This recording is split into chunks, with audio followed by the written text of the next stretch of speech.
एक बालक अपने माता पिता के स्नेह, प्यार या उनके प्रति लगाव को देखकर बालक उनके प्रति क्या करने लग जाता है? विश्वास करने लग जाता है। लेकिन जब उसके माता पिता उसे रोते हुए, बिलखते हुए, चिल्लाते हुए छोड़ जाते हैं तो बालक में उनके प्रति अविश्वास की भावना पैदा हो जाती है। इसे ही कहते हैं विश्वास बनाम अविश्वास की अवस्था, ट्रस्ट वर्सेस मिसट्रस्ट की अवस्था। पढ़ते हैं पहली अवस्था दोस्तों, विश्वास बनाम अविश्वास की अवस्था। विश्वास बनाम अविश्वास जो प्रारंभ होता है जन्म से, ये जो प्रारंभ होती है वो जन्म से 18 माह तक, जन्म से 18 माह तक की जो अवस्था होती है उसे क्या बोलते हैं? विश्वास बनाम अविश्वास की अवस्था बोलते हैं। तो दोस्तों इस अवस्था के अंतर्गत एक बालक जो है, एक बालक अपने माता पिता, एक बालक के माता पिता जो होते हैं वो उससे क्या करते हैं? स्नेह करते हैं, प्यार करते हैं, दुलार करते हैं उससे। तो इस स्नेह और इस दुलार की वजह से ये बालक इनके प्रति क्या करने लग जाता है? विश्वास करने लग जाता है। जब ये दोनों माता पिता इसे क्या करते हैं? स्नेह करते हैं, प्रेम करते हैं, दुलार करते हैं, तो इनसे, इन दोनों इंसानों से स्नेह, प्यार और दुलार जब मिलता है, या समाज के किसी भी सदस्य से या परिवार के किसी सदस्य से इसे प्यार, दुलार मिलता है, तो ये बच्चा उस पर भरोसा करने, उस पर विश्वास करने लग जाता है और इसी को कहते हैं विश्वास की अवस्था। तो बालक उस पर क्या करने लग जाता है? विश्वास करने लग जाता है। तो इसी ही कहते हैं विश्वास की अवस्था। लेकिन जब माता पिता, परिवार का कोई सदस्य या समाज का कोई सदस्य उसे रोते, बिलखते हुए, चिल्लाते हुए छोड़ जाता है तो बालक में उस इंसान के प्रति अविश्वास की भावना पैदा हो जाती है। तो इसे क्या बोलते हैं? विश्वास बनाम अविश्वास की अवस्था बोलते हैं। तब इसके माता पिता इस बालक को क्या छोड़ जाते हैं? रोते हुए छोड़ जाते हैं। रोते, बिलखते या चिल्लाते हुए छोड़ जाते हैं, चिल्लाते हुए छोड़ जाते हैं। तो इस बालक के अंदर क्या पैदा हो जाता है? अविश्वास पैदा हो जाता है। अविश्वास की भावना पैदा हो जाती है।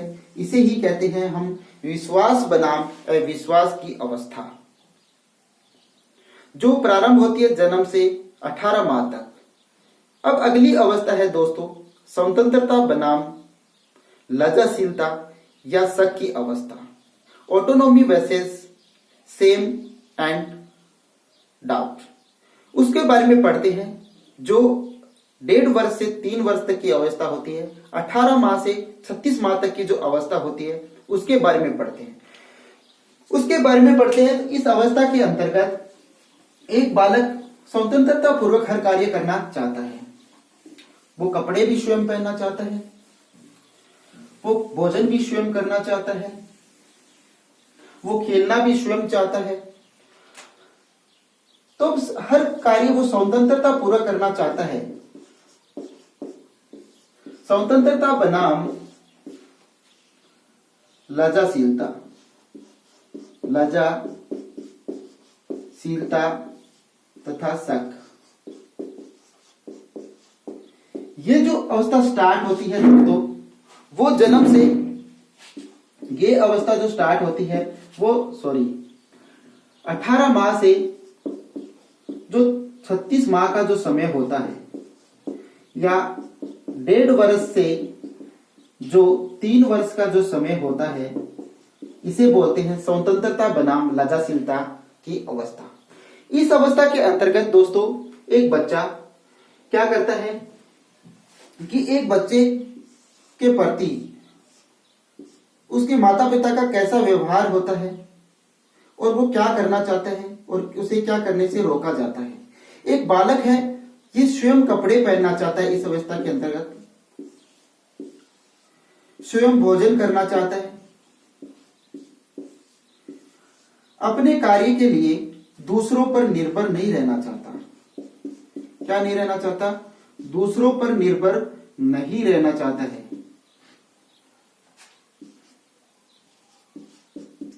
क्या नहीं रहना चाहता? दूसरों पर निर्भर नहीं रहना चाहता और अपने कार्य स्वयं करना चाहता है। और अपने संपूर्ण कार्य क्या करना चाहता है? संपूर्ण जो कार्य होते हैं वो कार्य वो स्वयं करना चाहता है। क्या करना चाहता है? स्वयं करना चाहता है।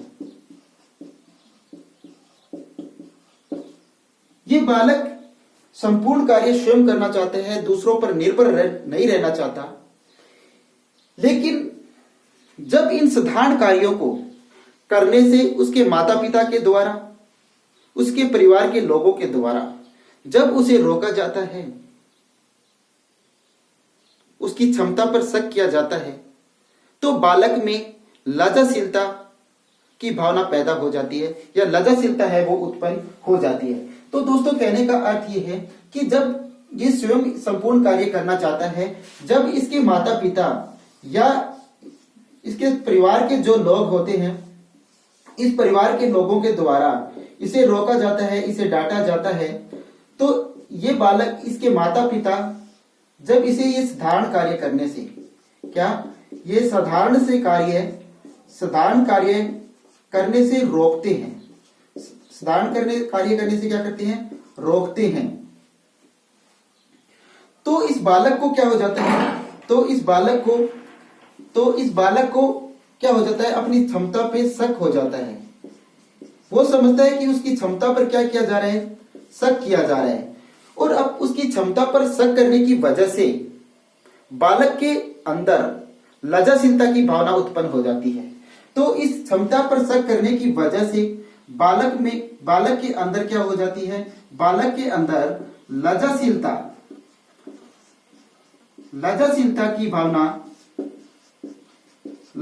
की भावना क्या हो जाती है? उत्पन्न हो जाती है।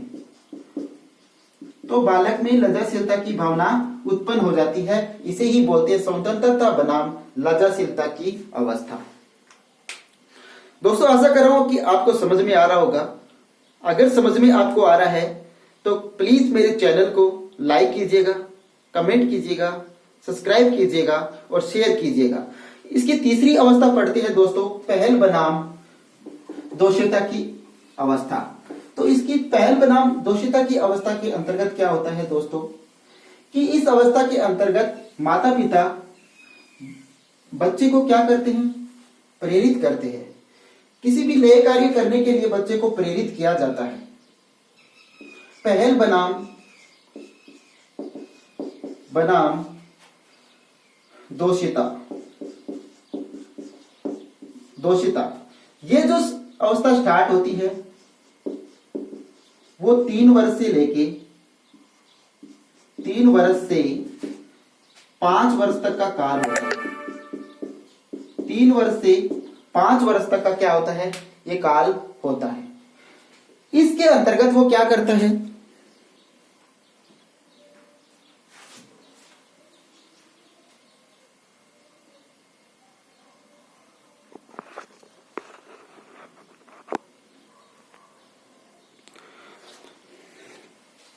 इस अवस्था में क्या करता है दोस्तों? वो इस अवस्था के अंतर्गत एक बालक को उसके माता पिता के द्वारा, ये जो बालक है, इस बालक को उसके माता पिता के द्वारा उसे क्या किया जाता है? प्रेरित किया जाता है।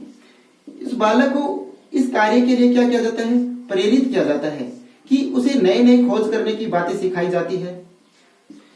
इसके माता पिता के द्वारा उसे क्या किया जाता है?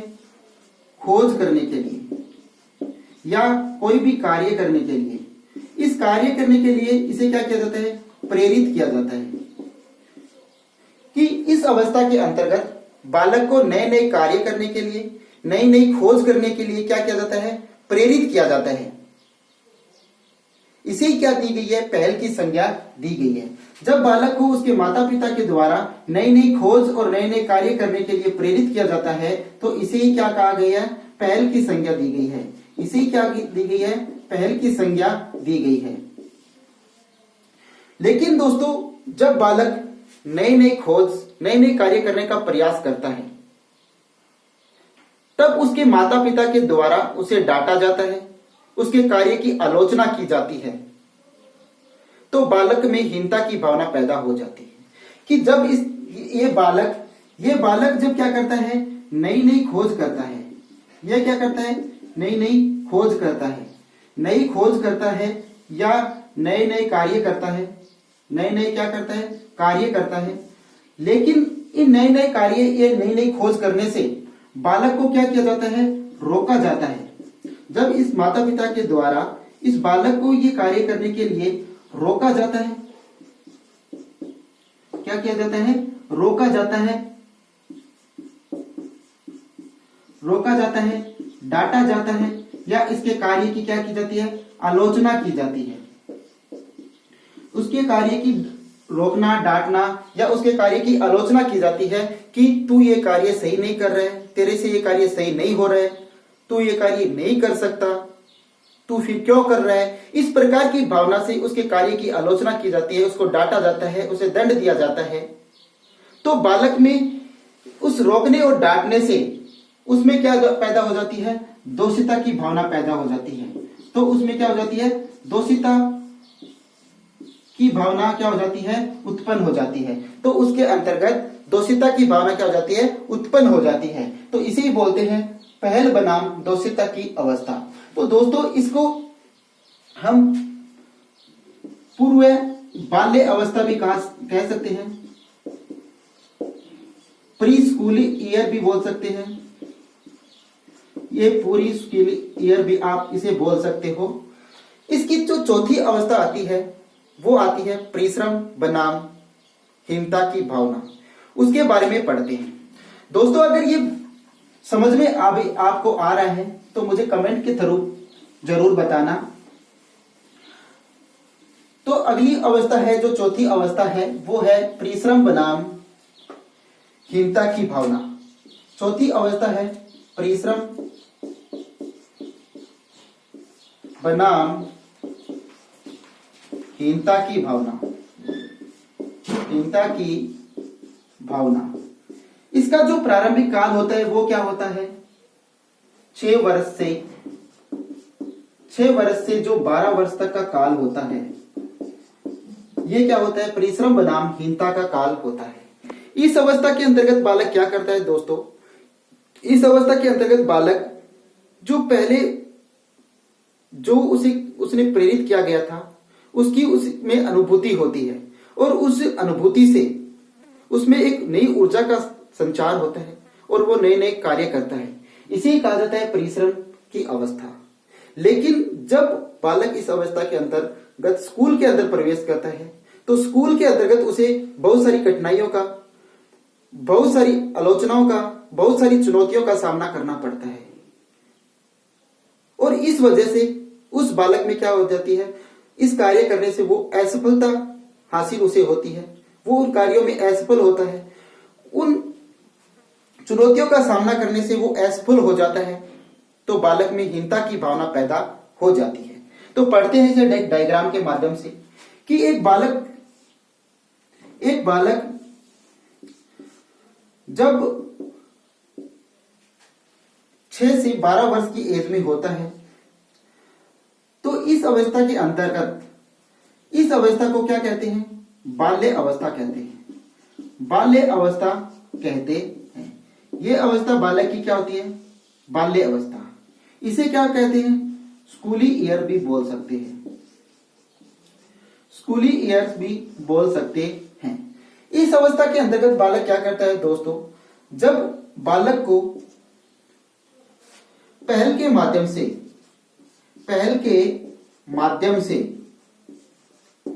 जो प्रेरणा मिलती है, पहल के माध्यम से जो क्या मिलती है, प्रेरणा मिलती है,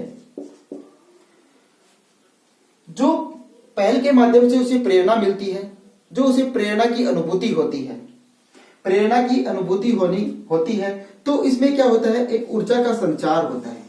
जब बालक को पहल के माध्यम से प्रेरणा मिलती है तो इससे उस बालक के अंतर्गत एक क्या होती है, ऊर्जा का संचार होता है। एक ऊर्जा पैदा होती है, एक ऊर्जा पैदा होती है क्या करने की, नई नई खोज करने की, नए नए कार्य करने की या खोज करने की, नए नए कार्य या खोज करने की, उसमें क्या हो जाती है, ऊर्जा पैदा हो जाती है। और वो हर प्रकार के नए नए कार्यों के अंदर नई नई खोज करने का वो प्रयास करता है।